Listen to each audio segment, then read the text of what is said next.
The H100i GTX and the H110i GT both use the same install kit, exact same installation. So let's take a look at them. First off, manual. Of course, has your parts list. Now going through, this is one of the best manuals I've seen as far as an install on a CLC. If you take a look, it's very well pictured, very easy to follow, very complete. Now definitely keep this in mind. This video is not a replacement for your manual, it's just a visual overview. So use your manual, refer to it. So now let's take a look at the kit itself. Got your Intel backplate, as well as your Intel standoffs. 2011 and 1150 series and 1366 series are included in the same bag with caps. AMD standoffs are in a separate bag and are black, so you can actually easily tell them apart.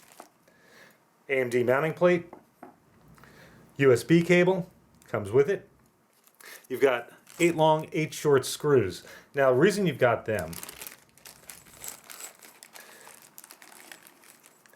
if you're going to be mounting fan on top with the case sandwiched between, obviously you're going to want to go through, and that's what we're going to be doing today.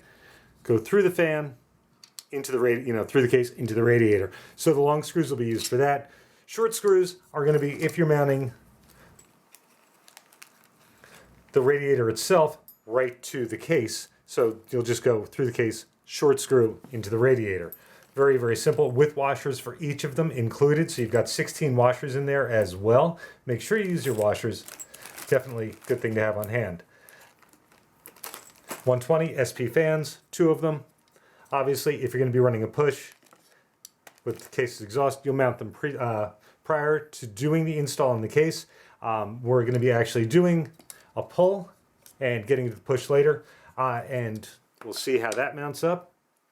And finally, just very quickly, it comes with the 1366 1155 mount already installed, factory installed TIM as well. Now the 1155 1366 mount, just simply twist counterclockwise, will come off, and your AMD mount will go on just as easily and locks into place. Corsair did a really nice job with this. If you've seen the Ace-Tech mounting kit before, typically, you've got a locking ring to lock on either of these retention brackets, but just simple twist and click. Really nice job there by Corsair. We're going to start off getting the radiator into place.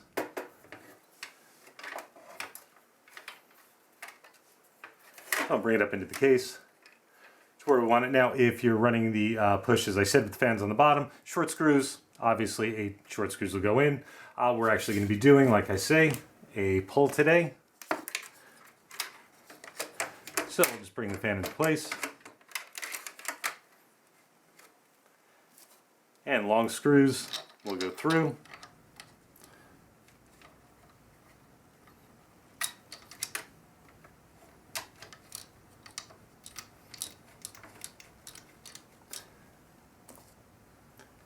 And once you've got both fans, all 8 screws, obviously you're all set to go.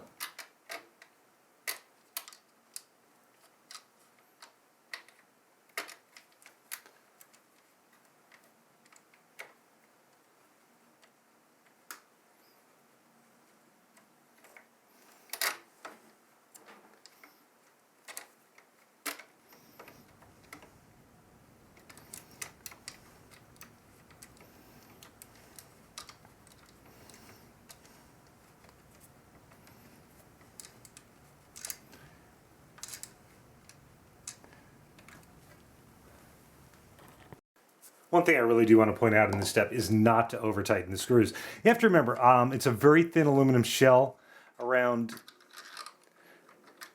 the actual radiator core that you're screwing into. Aluminum is a very soft metal. It strips very easily. Just snug it down. Don't over tighten them, otherwise you are going to strip out the screw holes. If you're doing Intel LGA 1150 series or AMD AM2, AM3, FM1, FM2, mounting is essentially the same. One big thing being, on AMD, you're going to use the backplate that came with your motherboard. On Intel, you're going to be using backplate that came with your cooler, and backplate will just go snap into place right in the back of the motherboard. Your standoffs, like I said, the AMDs are black, the Intels are silver, will go into place, and they just screw in. All four, and will hold the backplate into place as well as provide the standoffs for the mount. Now, with the four standoffs in place, you will have a little bit of play. Don't keep trying to tighten them thinking that, it's not tight enough. You will have a little play, like I say, when they're all the way in. They have a stop. When they stop screwing in, just stop turning. Otherwise, you're going to wind up stripping or breaking the backplate. So once they're in, we're going to drop the block onto the standoffs.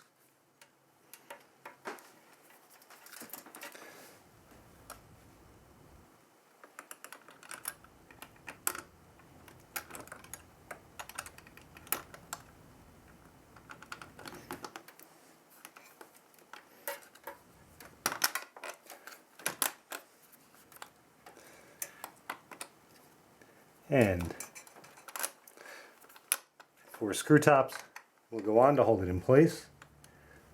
I'm going to get a couple started.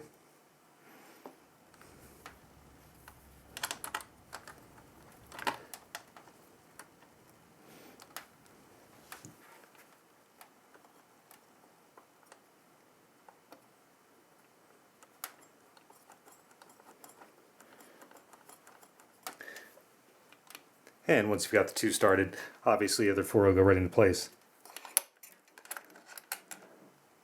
And the 4 bolt caps on the block, again, have a stop, so don't over tighten. It's not really a high pressure mount, and you have a plastic backplate, so you really don't have to worry as much about the X pattern and tightening a little bit at a time. It's pretty much going to be easy, simple, so you can go a little bit further than normal. So once you've got it tightened, wire it up. First off, you've got the cable with 2 fan inputs coming off of the block, and you're simply going to plug your 2 fans right into that.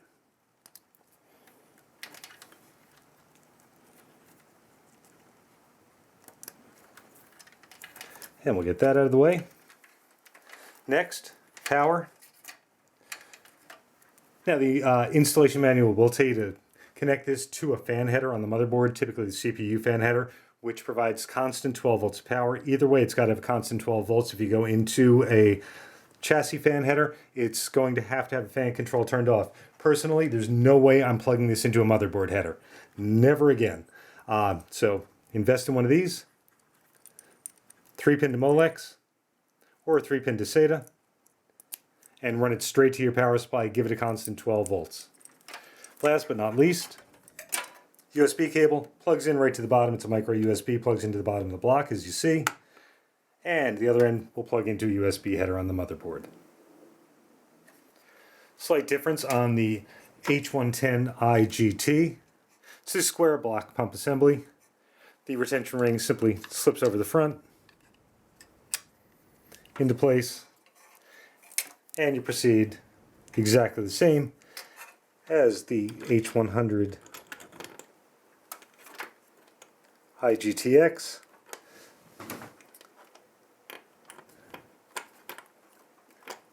Get it into place.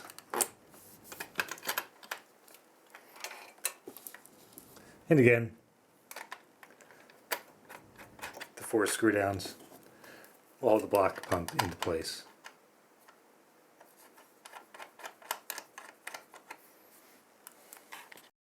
And finally, wiring the H110i GTX. You've got 3-pin, which goes to the motherboard header. This will go to your CPU 1 header. It's actually just a dummy plug with 1 wire on it. All it does is send a speed report back to the motherboard, so it thinks that there is a CPU fan there, so that you're not getting a CPU fan error. SATA to a SATA power. Your fans will plug directly in to the fan cable, and the USB cable comes right off the block as well, plugs into the USB header.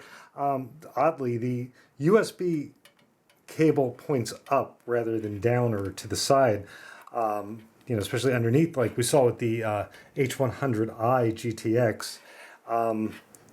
Don't know why that's going up, but it kind of makes for a little bit more routing. So either way, very, very simple wire up. So all in all, very easy, quick install. Like I say, a little care has to be taken. You are working with aluminum shroud on the radiator, so you need to be careful not to strip it out when you're putting the screws in there. Like I say, just snug them. Don't try and over tighten them. Same thing goes with the back plate. Once again, you've got a plastic back plate. Use a little care there.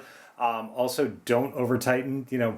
The standoffs, just out of the fact that, like I say, they don't tighten all the way. You're going to have a little play. So, it's the easiest way to ruin your mounting kit is, trying to over tighten things. So just take a little care and, goes in without a problem. And, once it's in, I don't think there's any question that this is the best looking CLC that's come to market to date. Corsair did a beautiful job with the dress up kit on this, and it looks really fantastic in the case. And just a quick look at the light up Corsair logo. That is, of course, RGB, which is controlled by Corsair Link, so you can actually make the glow of the Corsair logo any color you like.